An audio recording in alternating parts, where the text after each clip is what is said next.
Sim. Não, e essa coisa que você falou do cachorro caramelo, né? Ainda. Isso eu acho que tá muito ligado à questão daquela coisa do brasileiro ter uma inteligência para fazer as gambiarras, vamos dizer assim. Sim. Então aquela coisa a NASA precisa vir.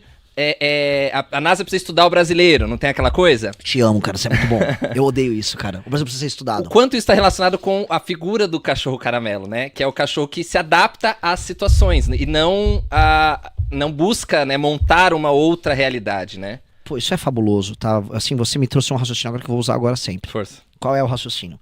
Veja, uma das características das pessoas mais capazes e inteligentes é a capacidade de previsão e planejamento. Isso tem até um teste que mede isso, que é o Ocean, um teste psicológico que mede. E uma das grandes valências da capacidade humana, da personalidade humana, é a conscienciosidade, que é a nossa capacidade de previsão, de autodisciplina, de resistir, vamos dizer, às recompensas imediatas em nome do futuro. Então o que acontece? Essa capacidade de improviso que a gente acha incrível, o brasileiro precisa ser estudado, representa a nossa incapacidade de planejar o que fazer no longo prazo e estar sempre tendo que lidar com o problema no presente. Quem lida com o problema no presente o tempo todo não se planejou. E aí ele tem que ser criativo, inventivo. Ah, não, eu não consegui arrumar o furo no telhado, eu botei uma caneca no chão. Ah, poxa, como eu sou criativo, botei uma caneca, um balde no chão pra água pingar e cair água ali. Ah, eu não tô conseguindo arrumar meu carro, eu vou colar com uma fita adesiva. Sim. E fala que isso é criativo. Ai, nossa, esse pegador de latinha, ele criou uma carroça feita, sei lá, com um tonel de vinho, não sei. Sim. As pessoas ficam inventando, olha como isso é literalmente um defeito. Isso, assim, quem vive de improviso, quem vive de puxadinho, não tem capacidade de planejamento, logo está em erro, está cometendo um erro.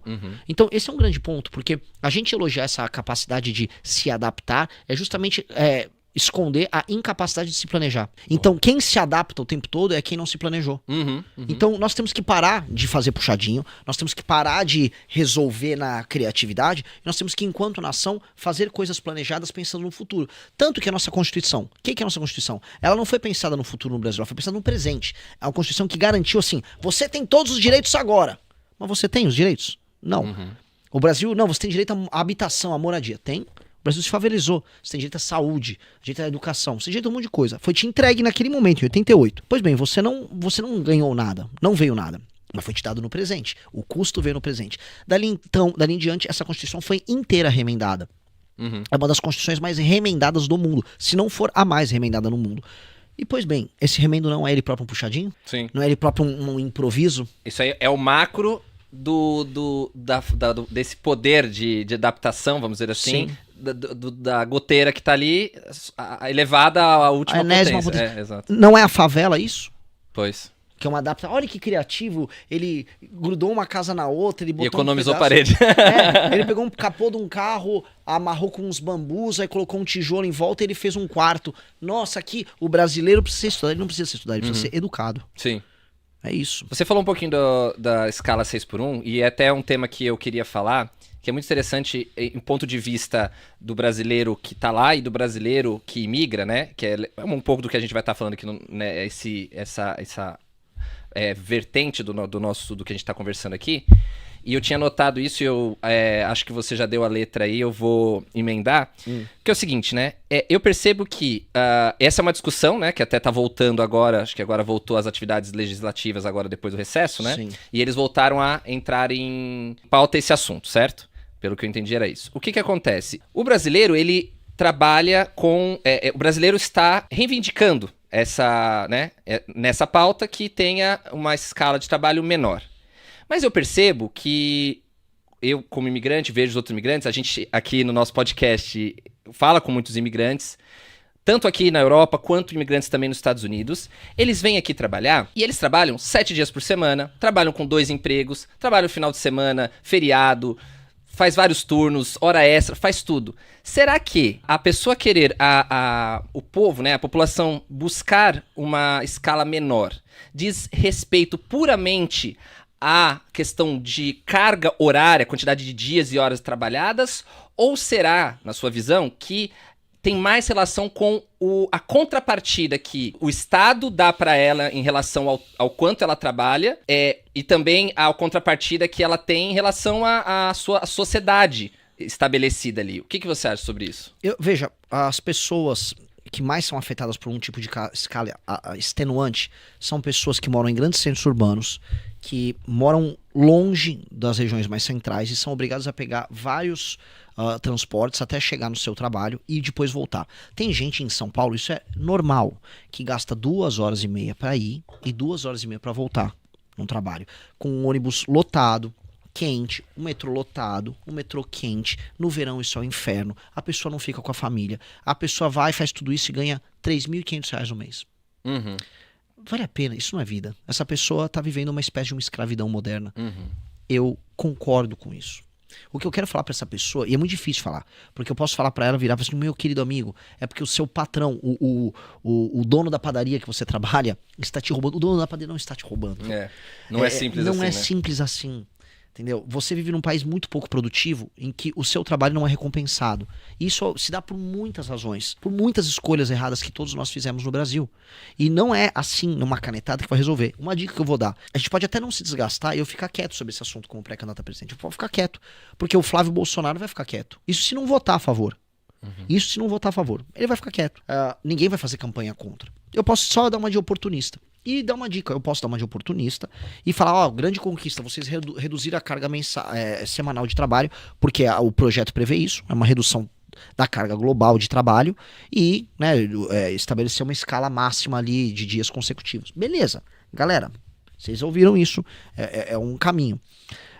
Vai haver demissão, vai haver inflação e vai haver um caminho para a informalidade. Então, aquela loja que estava contratando a pessoa CLT sindicalizada, ela vai ter que contratar alguém por fora para cobrir aquele dia. Para cobrir aquele dia.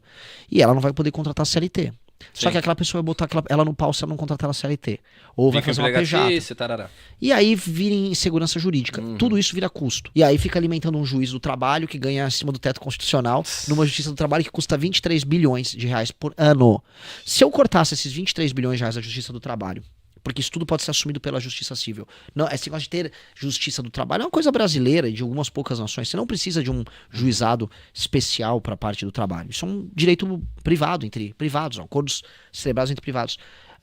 Você teria uma economia tão grande que a gente poderia tirar impostos na folha de pagamento e todo mundo se sentir um pouco mais recompensado, só de mexer nisso. Mas eu não acho que as pessoas querem ouvir isso que eu tô falando. Eu acho que é uma briga hoje perdida. Então talvez nós temos que deixar as pessoas seguirem o caminho da Erika Hilton, do Lula e dos bolsonaristas que vão ficar quietos sobre isso, e depois elas vão lidar com o problema, como já aconteceu muitas vezes no Brasil. Muitas vezes. As pessoas querem historinhas pra contar, querem uma historinha bonita. As pessoas acreditam nisso. E aí eu não sei, eu juro pra você assim, eu sei o caminho, eu olho pra isso, eu fico triste. Não vou mudar minha posição, eu não vou adotar essa posição cômoda, vou perder os votos porque eu vou manter o que eu acho, vou manter o que eu penso, mas é triste. É triste, porque as pessoas olham, e o que é um ponto? As pessoas olham pra Coreia do Sul e falam, nossa, a Coreia do Sul é um país incrível, a Coreia do Sul é um país sensacional. Até os anos 90, a legislação trabalhista da Coreia do Sul, e inclusive a legislação sobre sindicatos, ela era muito clara e muito simples. Uma geração inteira trabalhou bastante e subiu os níveis de vida dela absurdamente. Depois até vieram legislações que garantiam mais direitos sindicais, por exemplo. Mas mesmo assim, até hoje a legislação trabalhista na Coreia do Sul ela é muito mais aberta, muito mais simples do que a brasileira. Os coreanos vivem o resultado de terem tido um mercado de trabalho mais aberto e mais competitivo. A China vive também. A China não tem sindicato, a China não tem nada. A China, o mercado é super livre e o trabalhador chinês está vivendo melhor do que o trabalhador brasileiro. Então, nós temos que olhar e não ficar só, olha, a China é melhor porque não rouba. Tem muita corrupção na China. A China é melhor porque ela toma escolhas que às vezes você que está me vendo discorda. E os trabalhadores chineses não estão reclamando porque eles estão ganhando mais dos trabalhadores brasileiros. Mas, eu volto a colocar, é um daqueles temas que o brasileiro ainda está iludido. E acontece, né? É um tema que a esquerda tá vencendo. Sim. Você falou da Coreia do Sul, eu também queria falar sobre uma questão da Coreia do Sul, um outro âmbito, que é até um assunto que eu, estudando um pouco o seu conteúdo, né, eu vi que você fala muito sobre esse assunto, eu gosto muito desse assunto, e eu acho que é pouco falado, e as pessoas dão pouca importância, que é a questão do soft power, né? O soft power, ele é algo, eu acho que é algo muito relevante na nossa... no mundo como ele tá hoje, as configurações dele, né? Porque além do poder bélico que o militar que um país pode exercer, isso, criar esse consciente coletivo internacional, eu acho que é um poder incrível, né? Então, a Coreia do Sul era um exemplo que eu tava a pensar nisso. Eles conseguiram aí, numa última década, implementar ali um soft power no mundo inteiro, com dorama, comidas, BTS... Até anime tem. Animes. Coreano. E a tecnologia, né? Muito forte. E automóveis, né? Então, eu queria falar sobre como o Brasil pode desenvolver isso e quanto é a importância disso e o que um presidente pode fazer em relação a isso, transportar isso para o mundo. Porque, se eu não me engano, pode me corrigir, pelo que eu vejo, o Brasil tem alguns casos de exportar o soft power muito pontuais e já defasados. Eu diria, eu vendo aqui como imigrante, né? Eu vendo a realidade de Portugal, e aqui a gente encontra e conversa com muitos africanos, né? Que no Brasil a gente não tinha tanta essa convivência, né? Que a gente encontra muitos angolanos e tudo mais. Um item do soft power brasileiro que eu vejo que é unânime aí em muitos países é as novelas. As novelas na década de 90, 2000... foi algo que foi exportado com grande sucesso. Você vê que ela permeou. Mas, além disso, o que mais, né? Eu acho que no início do século passado, talvez, a Bossa Nova. E, vamos dizer, nas últimas décadas, sei lá, Havaianas. Pronto. E não vejo se tem mais itens, mais coisas de soft power. Então, explica pra gente o que você acha sobre isso e qual a importância e o que um presidente pode promover nesse sentido. O Brasil no século XX ele entrou no imaginário global. O Brasil no século XIX, vamos dizer, as referências sobre o Brasil elas eram muito esparsas. Sei lá, o Charles Darwin passou pelo Brasil, haviam alguns naturalistas que haviam passado pelo Brasil, viam uma fauna exótica, mas era muito pouco, né?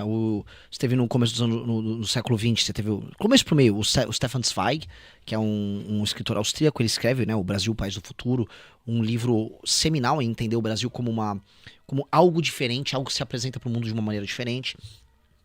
Aí você tem futebol, bossa nova, você tem o Walt Disney descobrindo o Brasil, você tem uma certa caricatura do Brasil, e nesse processo o Brasil também cria uma caricatura de si, que é a caricatura que o varguismo cria pra unificar o Brasil, que era um país muito diverso e muito diferente. Então, o futebol é um elemento unificador, sim, mas o carnaval, aos moldes do Rio de Janeiro, se torna referência, que é aquela coisa do desfile, né? Uma parada militar, um carnaval, um desfile organizado, ritmado, com uma certa disciplina, com uma bateria. Nem é tão swingado, dependendo da bateria, às vezes é uma coisa até mais reta. Então, ritmado. Exato. Então, assim, você vai pegar. Aquilo foi forçosamente construído para ser uma unidade brasileira, sendo que nem nós nos reconhecíamos assim. Durou por um tempo, porque a gente tinha rádio e TV com mídia única. Hoje, com a internet, a gente percebe que os regionalismos se afloraram e que as pessoas não ligam tanto para esses símbolos nacionais. Tanto que a geração Z repudia o carnaval. Achei, assim, nem que ela não gosta. Eu vi umas matérias sobre mais isso. Mais de 70% não gostam do carnaval. Por razões diversas. Acho que não cabe a gente se aprofundar tanto. E as gerações mais novas também não gostam da seleção brasileira de futebol, que é outra referência nacional. Sim. E nesse momento também o Rio de Janeiro, que era um elemento unificante, ele está passando por seus piores momentos, ainda que tenha aumentado o turismo. Então, nós não conseguimos sequer saber o que nós somos. Portanto, se você não sabe o que você é, você não sabe o que você vai vender pra fora, né? Sim. Então, a gente tem que terminar de se conciliar internamente e entender que a gente tem potencialidades incríveis. A gente tem que entender, por exemplo, que a gente nunca vendeu o nosso interior para fora. O Brasil tem um dos maiores circuitos de rodeio do mundo. O Brasil tem uma música interiorana, que é a música sertaneja, que concorre com o country americano, que é a verdadeira música ouvida em todo o território nacional. O Brasil tem um tipo de comida que o mundo está começando a descobrir agora. O Brasil é diverso em muitos termos. O Brasil não é só o Brasil do Rio de Janeiro ou do Nordeste, como a propaganda oficial quer mostrar. Agora, o Rio e o Nordeste podem ser mostrados de uma maneira muito melhor, como eles são mostrados também. Sim. Nós não conseguimos, vamos dizer, conciliar a diversidade nossa como uma força concreta, porque quando a gente vende diversidade, a gente vende assim, maldito português, nós na verdade somos índios e africanos explorados que agora estão dançando samba e funk, isso é muito legal. Isso é mentira. A matriz genética mais presente no homem brasileiro, no ser humano brasileiro, ela é portuguesa. Nós somos o fruto dessa mistura e esse elemento português tem que ser conciliado e sem vergonha nenhuma de ser. Nós temos que ver essas diferenças regionais e transformar em potencialidade. E aí, quando eu for apresentar isso pro mundo, veja, o Brasil é um país que não tem rejeição no mundo. O sul global não vê o Brasil como problema, ele vê o Brasil de maneira simpática. Todo mundo gosta, né? Todo mundo gosta. Brasil. Você vai com uma camiseta amarela, eu já vi casos de pessoas que foram tava no meio ali de, sei lá, Afeganistão, não sei o quê, chegou terrorista lá pra prender ele. Ah, Brasil, Ronaldinho, qualquer coisa assim. Ninguém tem problema com o Brasil. Então, marcas brasileiras poderiam muito bem ser aceitas no mundo inteiro. Só não são porque não há. Sim. Só não são porque não há. Porque nem sequer o Brasil tem um esforço em internacionalizar suas marcas. Na verdade, o Brasil sequer tem um esforço em ficar conhecido na América do Sul.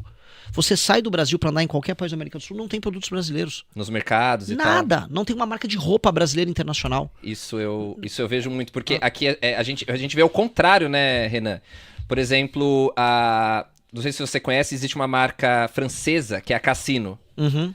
Meu, elas têm tudo. Sim. Eles têm molho de tomate, eles têm macarrão, eles têm uma série de produtos, inclusive produtos que às vezes até são tipicamente de origem brasileira, Sim. e eu acho que ele é um exemplo do que pode ser feito, né? De Sim. criar polos e tudo mais. Sim. E Como isso... é que pode a gente não ter isso? Sim. Como é que pode a gente, por exemplo, se eu não me engano, até hoje existe inteligência artificial, o pessoal pode checar, mas em faturamento com produtos ligados à agricultura, a Holanda fatura mais que o Brasil. Sim. Como assim? O Brasil é um grande exportador. Sim, o Brasil exporta grão bruto. A Holanda... Tudo bruto, né? É. O minério bruto, o grão bruto, a fruta. Então a gente não consegue processar os nossos Sim. produtos, e nesse processamento você, até em termos de cubagem, porque você vai pegar um container, se você pegar um container de um produto processado com valor agregado, naquele container vai mais dinheiro, é um barco carregando mais dinheiro dentro. Mesmo metro cúbico ali tá mais valorizado, claro. E a nossa cubagem é uma cubagem de produto, né, barato. A gente enche um navio cargueiro com produtos de baixo valor agregado. Exatamente. Okay. Então, isso é uma escolha. E essa escolha, né, quem vende commodity não vende marca. Tô aqui com 50 toneladas de soja brasileira. Ninguém liga de onde vem a soja. A soja é uma commodity. Não, esse minério de ferro aqui, cara, é um minério de ferro. Sim. Então, nós não temos branding, nós não vendemos essa imagem positiva. Então, um dos fatores que a gente tem que ter nós temos que ser competitivos para quando colocarmos nossos produtos lá fora, eles terem bons preços. Claro. E 2, nós temos que ter uma política brasileira intensa de venda da marca Brasil lá fora. Hoje, nos Estados Unidos, o americano não gosta do soccer, não gosta de futebol, não é um produto importante para eles. Eles não ouvem música brasileira. Agora, os americanos gostam de churrasco brasileiro. As churrascarias brasileiras fizeram, por conta própria, um trabalho de divulgação, de difusão do Brasil. E existem nações, como por exemplo a Tailândia, que tem uma diplomacia baseada em comida. Por exemplo, a Tailândia ajuda a fomentar restaurantes tailandeses em outros países. Já vi isso. Então, você tem uma política. Porque você vai num restaurante tailandês, você vai na decoração tailandesa, você é uma forma de soft power, né? Total. Você fica generoso com a cultura daquele país. Sim. A Itália, a imagem da Itália perante o mundo, ela é em grande parte garantida pela comida italiana. Totalmente. Né? O Brasil é um lugar que faz grande churrasco. A comida brasileira é boa. Sim. E você pode ir num restaurante brasileiro conhecer o jeito brasileiro de ser. O brasileiro, na forma de acolher as pessoas, de fazer festa, ele é único. Então os restaurantes brasileiros podiam ser verdadeiras embaixadas da cultura brasileira para vender o jeito brasileiro de ser. Então, restaurante através de soft power, marcas de roupa. Se as pessoas querem viver o estilo tropical brasileiro, vamos entregar para elas esse lifestyle. Para chegar no momento que a gente vai ter uma produção audiovisual decente, games feitos no Brasil, vendendo esse país, vendendo o rosto dos brasileiros. Porque quando você vê um coreano, hoje, as pessoas acham homens coreanos bonitos. Nunca existiu isso. As pessoas estão se acostumando a ver dançarinos daquele BTS, né? Dançando, o Kim, o Jung, não sei o que, o Jong, não sei o que. Nada contra aí, coreanos, adoro vocês, mas aí começa a achar bonito e legal. As coreanas se tornaram, vamos dizer, exemplo no mundial de beleza. Sim, o mundo está vendo coreanos, está se acostumando. Eles estão conseguindo atingir o objetivo deles. Talvez é um objetivo parecido que o Brasil conseguiu, como eu falei, nas novelas, né? Sim. Aquela fisionomia latina, né, do brasileiro, mais caliente e tudo mais, talvez permeou, ajudou a premiar com as novelas que a gente estava falando. Até alguém aqui no comentário disse que até na Rússia se assiste novela brasileira. Talvez os coreanos estejam conseguindo agora com os doramas e com as séries e o BTS, né? Sim. E foi interessante que você falou de comida, e eu estudei um pouquinho, vi um pouquinho do que você fala e tal. Eu até vi que você falou, fez um Reels agora aqui em Portugal mesmo, do ovo maltine. Né, a diferença do ovo maltine lá do Brasil e daqui. E a questão da comida como soft power é muito interessante, porque eu estive a pesquisar, e aqui em Portugal tem bastante, ainda não é o maior país, mas isso assim, é ridículo o gap entre o Brasil e Portugal um pouco mais, mas a Itália, que é o quê? O soft power no que diz respeito à comida. algo que se chama, eu não lembro se no Brasil tem essa sigla, mas aqui tem uma sigla chamada DOP, que é de origem... Denominação de Origem Protegida. Sim. Isso é muito interessante. Eu estava estudando sobre isso e, na verdade, você tem o produto e tem a geografia, ok? Juntando esses dois, a Itália tem mais de 800 itens. Portugal tem aproximadamente 80. Sabe quantos tem o Brasil? Nem sei. 20 e poucos. 20 e poucos. Pois Okay. bem. Tipo assim, a cachaça, ok? Mas alguns outros itens, tipo castanha do Pará, castanha brasileira, enfim. Tipo, 20 e poucos itens. Olha o quanto o Brasil não pode chegar. A Itália, praticamente tudo DOP quase, entendeu? Sim. Eles desde um vinho até uma massa, um queijo, tudo. Rolou agora com o parmesão, né? O mundo não pode mais usar, o Brasil não pode mais falar, eu tô vendendo esse parmesão. Não, parmesão é da região de Parmigiano-Reggiano. O Parmigiano-Reggiano, exatamente.